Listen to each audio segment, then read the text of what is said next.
2절 하나님이 가는 베옷을 입은 사람에게 말씀하여 이르시되 너는 구름 밑에 있는 바퀴 사이로 들어가 그 속에서 숯불을 두 손에 가득히 움켜가지고 성읍 위에 흩으라 하심에 그가 내 목전에서 들어가더라.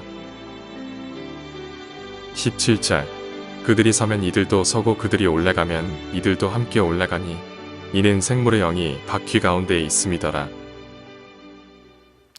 오늘 아침 우리가 에스겔 10장의 말씀 함께 살펴봅니다. 하나님은 이 에스겔에게 예루살렘의 그 우상이 가득한 그 타락한 모습을 보여주셨고, 그래서 이제 하나님의 진노의 심판이 임하게 될 때에 먼저 가는 베옷을 입은 그 서기관의 먹그릇을 찬 천사가 그 예루살렘의 타락한 모습을 보고 우는 자의 이마에 표를 하라고 하고, 그래서 그 표를 받지 않는 사람은 뒤따르는 이제 심판의 천사들이 나가서 그들을 다 죽이게 하라 하는 그런 말씀을 주셨습니다. 이제 그 일들이 심판이 이제 이루어지는 일에 있어서 실제로 하나님은 이 심판을 어떻게 이루시느냐 하는 것을 우리가 오늘 10장을 통해서 다시 한번 바라볼 수 있는데요. 하나님은 성삼위 하나님, 우리가 성경에는 뭐 삼위일체란 단어는 없지만 그러나 하나님은 아버지 하나님이 계시고 아들이 계시고 성령이 계십니다. 한 하나님이십니다. 위는 다르지만 한 하나님이신데, 하나님이 창조하실 때에도 하나님께서 창조하시리라고 하는 뜻을 품으셨고, 그렇게 그 아들을 성자 예수는 말씀으로 빛이 있으라 말씀으로 명령하시고 성령은 그것이 이루어지게 하십니다. 그러니까 성삼위는 항상 창조와 그리고 구원 그리고 심판 모든 것을 다 이루시는 분들이 바로 성삼위 하나님이라는 것을 우리가 알 수가 있는데, 오늘 10장에서 보면 이 성삼위 하나님께서 하나님의 그 심판을 이루시는 그 과정도 우리가 찾아볼 수가 있습니다. 먼저 2절에 하나님이 가는 베옷을 입은 사람에게 말씀하여 이르시되 너는 구름 밑에 있는 바퀴 사이로 들어가 그 속에서 숯불을 두 손에 가득히 움켜가지고 성읍 위에 흩으라 하시매 그가 내 목전에 들어가더라. 가는 베옷을 입은 사람, 하나님이 가는 베옷을 입은 사람에게 말씀을 합니다. 그래서 이 환상 속에서 나타난 사람은 분명히 인간 사람은 아니고 사람의 모습으로 보이는 어떤 천사의 모습이기도 하겠지만, 결국 우리는 이 가는 베옷을 입은 사람이 바로 심판을 집행하는 분이기도 하고, 또 9장에서 살펴보면 서기관의 먹그릇을 찬 세마포 옷, 가는 베옷을 입은 자이기도 합니다. 그래서 이 가는 베옷을 입은 사람은 바로 심판을 집행하고 구원을 이루는 예수 그리스도의 그 모습임을 우리가 다시 한번 기억할 필요가 있습니다. 그래서 하나님께서 심판을 이제 아들에게 명령을 하시고, 그래서 이 가는 베옷을 입은 사람이 이제 바퀴 속에 내 생물과 그 곁에 있는 바퀴 속에 있는 숯불을 가득히 움켜가지고 이제 땅 위에 흩으라 하는 것을 말씀을 합니다. 그리고 이제 하나님은 이 말씀을 어디에서 하느냐? 4절 여호와의 영광이 그룹에서 올라와 성전 문지방에 이르니 구름이 성전에 가득하며 여호와의 영화로운 광채가 뜰에 가득하였고 성전 문지방에 이르렀다 그랬습니다. 문지방이라고 하는 것, 문이라고 하는 것은 항상 이 고대 사회에 성이 있으면 이 성문에는 그 성의 장로들이 모여 있고 그것은 바로 재판관이기도 합니다. 통치를 하는 곳이기도 합니다. 그래서 뭔가 다른 대적들이 들어오지 못하도록 막아내기도 하고 그곳에서 법을 집행하기도 하고 재판하기도 합니다. 그래서 하나님의 영광이 그룹에서 올라와서 성전 문지방에 이르렀다는 얘기는 바로 여기에서 하나님의 진노의 심판의 선고가 이루어진다는 것, 이것을 우리가 알 수가 있고, 그리고 그 심판하는 그 방법은, 과정의 방법은 6절 하나님이 가는 베옷을 입은 자에게 명령하시기를 바퀴 사이 곧 그룹들 사이에서 불을 가져가라 하셨으므로 그가 들어가 바퀴 옆에 서매. 그룹들, 하나님의 보좌가 있고 그 보좌 밑에는 네 생물들 그룹이 있습니다. 그 그룹들은 또 얼굴이 각기 다 다르기도 하고 또 그룹들 곁에는 각기 바퀴가 있는데 바퀴 사이에 바퀴 안에 또 바퀴가 있는 것 같더라 그랬습니다. 그래서 그 바퀴 사이에 숯불이 있습니다. 이 숯불을 보좌 아래에 있는 하나님의 보좌 아래에 있는 숯불을 끄집어내어서 그것을 흩어버리는 것. 그래서 결국 하나님의 진노의 심판은 하나님에게서 나온다 하는 사실, 우리가 이것을 이해할 수가 있습니다. 그리고 또 20절에 보면 그들이 서면 이들도 서고 그들이 올라가면 이들도 함께 올라가니 이는 생물의 영이 바퀴 가운데 있음이더라. 생물의 영이 바퀴 가운데 있음이라. 그래서 결국 하나님의 영, 성령의 역사심이 이 심판도 모든 것을 이루신다 하는 것을 우리가 기억할 필요가 있습니다. 그래서 성부 하나님이 심판을 작정하시고 그 심판을 이루시는 이는 예수 그리스도시고, 그리고 그 모든 심판이 집행되는 힘과 능력은 바로 성령님이라는 사실을 우리가 이해할 수가 있습니다. 그래서 하나님의 이 성삼위의 그 모든 하시는 일들은 결코 실패가 없습니다. 창조도 그렇고 구원도 마찬가지입니다.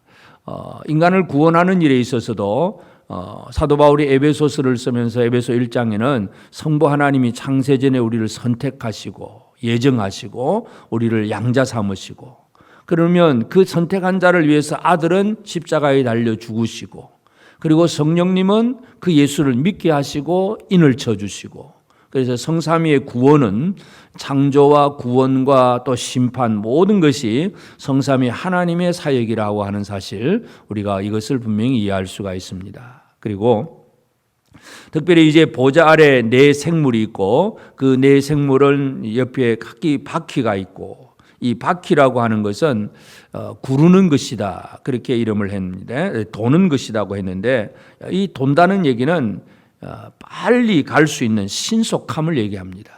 그리고 사방으로 이 네 바퀴 생물의 얼굴들이, 하나는 사람, 소, 독수리, 사자 이래가지고 이 얼굴들이 다 다르지만 하여튼 어디에나 갈 수 있는 편재성, 신속하고 어디에나 계시고, 그리고 또 12절에 보면 그 온몸과 등과 손과 날개 바퀴 곧 네 그룹의 바퀴 둘레에 다 눈이 가득하더라. 눈이 가득하다는 얘기는 모든 것을 완벽하게 살피신다는 얘기입니다. 하나님의 심판은 아이고 그거 몰랐다 그런 얘기가 나오질 않습니다. 모든 것을 살피시고 정확하게 심판하시는 것이 바로 하나님의 심판입니다. 그러므로 오늘 이 아침 우리는 이 하나님의 그 진노와 심판, 예루살렘을 바라보시고 그 예루살렘을 향하여서 진노하시고 심판하시는 하나님의 그 일하심을 우리가 묵상한다면, 이 세상의 마지막 진노의 심판은 우리 앞에 놓여져 있는 그런 이제 마지막 사건이 우리에게 있습니다. 물론 그 이전에 개인적으로 먼저 심판받는 일도 있을 수도 있습니다. 그러나 하여튼 그건 개인적인 일이고, 전체적으로 온 지구적이고 온 우주적인 그런 종말 심판도 하나님께서 이를 이루신다는 사실, 우리가 이것을 이해한다면, 이 하나님의 심판을 이해한다면 심판에 들지 않기 위해서, 심판에 빠지지 않기 위해서 하나님께서 원하시는 일이 무엇인가를 알고 그 뜻대로 살아가는 삶이 중요합니다. 그래서 그저 우리는 눈앞에 닥친 어떤 질병의 문제, 또 가난의 문제, 자녀 문제, 뭐 이런 문제 가지고 급급하면서 하나님께 뭐 기도하고 살려달라고 애를 쓰고는 있지만, 당연히 물론 그것도 기도할 수 있는 부분이긴 하지만, 그러나 진짜 우리가 잊어버려서는 안 되는 일은 온 세상, 온 우주를 주관하시는 하나님, 그 하나님의 일하심에 대해서는 결코 우리가 잊어서는 안 됩니다. 이 세상을 창조하신 하나님, 우리를 구원하신 하나님, 그리고 마지막에 심판하시는 하나님이십니다. 성부, 성자, 성령, 성삼위 하나님은 이 모든 일을 이루십니다. 그러므로 오늘 우리가 이 아침에 깨어 기도할 때에도 이 온 우주를 하나님께서 어떻게 주관해 가시는가, 우리 하나님에 대한, 그 하나님의 일하심에 대한 분명한 깨달음을 가지고 그 뜻대로 바르게 살아가려고 애를 쓰는 그런 우리의 삶이 되어져야 되겠습니다. 그래서 이 하나님의 보좌가 있고 그 보좌 밑에는 네 생물들, 천사들이 있고 네 생물들의 얼굴과 그리고 그 주변에 있는 바퀴들, 이런 것들이 바로 이 에스겔이 바라보는 하나님의 그 영광스러운 형상인데, 바로 거기에서 이제 숯불을 들고 나와서 이 불을 흩어버림으로 예루살렘이 불탄다고 하는 그런 과정, 이거 우리가 기억하면서 참 하나님 앞에 범죄하지 않으려고 애를 쓰는 것. 다시 우리가 앞으로 8장으로 돌아가 보면 예루살렘에 많은 우상들이 있습니다. 질투의 우상이 있고, 여인들이 단무스를 위해서 애곡하기도 하고, 장로들이 그 성전 성소 안에 담벽에 그려놓은 여러 가지 많은 우상들의 모습을 보고 분향을 하기도 하고, 성소를 등지고 태양상에게 절하기도 하고 많은 이런 일들이 너무나 많습니다. 그래서 하나님을 떠나버린 사람들, 이런 사람들을 향해서 하나님이 심판하신다는 것을 우리가 기억을 해야 됩니다. 그래서 성전 문지방에 이르시는 하나님, 성전 문지방에 이르신 하나님이 그 다음에 이 심판을 선고하고는 그 다음에 18절 보면 여호와의 영광이 성전 문지방을 떠나서 그룹들 위에 머무르니, 이제 성전 문지방을 떠납니다. 19절 그룹들이 날개를 들고 내 눈앞에 땅에서 올라가는데 그들이 나갈 때에 바퀴도 그 곁에서 함께 하더라. 그들이 여호와의 전으로 들어가는 동문에 머물고, 성전 문지방에서 이제 성전 입구 동문에까지 나아갑니다. 성전 입구 문지방에서 쉽게 말해서 우리 요즘 집으로 치면 현관에서 그 다음에 대문까지 나가는, 점점 밖으로 나아가는 그런 모습들. 하나님의 진노의 심판은 하나님의 떠나심입니다. 하나님이 함께 하시는 것은 하나님의 은혜를 누리는 것이고, 하나님이 나에게서 점점 떠나가신다는 것이 이 심판이라고 하는 사실을 우리가 오늘 다시 한번 기억할 필요가 있습니다. 그러므로 오늘 이 아침 우리가 함께 기도해야 될 제목이 그것입니다. 하나님께서 나와 함께 하시느냐, 하나님이 점점 멀어지고 있느냐. 늘 내게 말씀하시고 늘 나와 함께 하시고 하나님의 음성을 듣고 하나님께 간구하고 말씀 안에서 늘 하나님을 가까이 하는 생활인지, 아니면은 좀 뜸해지는, 기도도 뜸해지고 말씀도 뜸해지고 예배도 뜸해지고 점점 하나님이 떠나가시는 과정이라고 한다면 그것은 심판의 과정입니다. 그래서 결코 하나님과 멀어지지 않는 그런 삶을 우리가 살아가야 됩니다. 하나님의 심판은 완벽합니다. 정확합니다. 신속하게 이루어집니다. 그래서 오늘 우리가 하나님을 떠나지 않은, 하나님과 함께하는 거룩한 생활을 살아가는, 이것이 바로 오늘 우리가 이 하루 또 살아가야 될 생활입니다. 우리 가정에서나 직장에서나 어디에서든지 무엇을 하든지 하나님의 거룩한 백성으로서 하나님만 사랑하고 하나님만 섬기는 믿음의 생활을 살면서 이 진노의 심판에 들지 아니하고 하나님이 나에게서 멀어지는 생활이 아니라 늘 하나님과 동행하는 그런 거룩한 생활을 살아가는 복된 우리 모든 성도들 꼭 되어지기를 주의 이름으로 축복합니다. 기도하십시다. 이제 오늘 받은 말씀으로 함께 기도하겠습니다. 온 세상을 창조하시고 사람을 구원하시고 결국 심판하시는 성삼위 하나님을 찬양합니다. 하나님의 진노에 심판에 들지 않고 심판을 피하는 삶이 되게 하옵소서. 하나님과 점점 멀어지는 삶이 아니라 항상 함께하는 삶이 되도록 날마다 말씀 읽기와 기도 생활에 시간과 열정을 쏟을 수 있게 하옵소서.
이제 개인의 기도 제목을 가지고 하나님 앞에 기도하시기 바랍니다.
수고하셨습니다. 오늘도 하나님의 인도하심 가운데 승리의 하루를 보내시는 우리 재건부평교회 모든 성도님들이 되시기를 주님의 이름으로 축복합니다.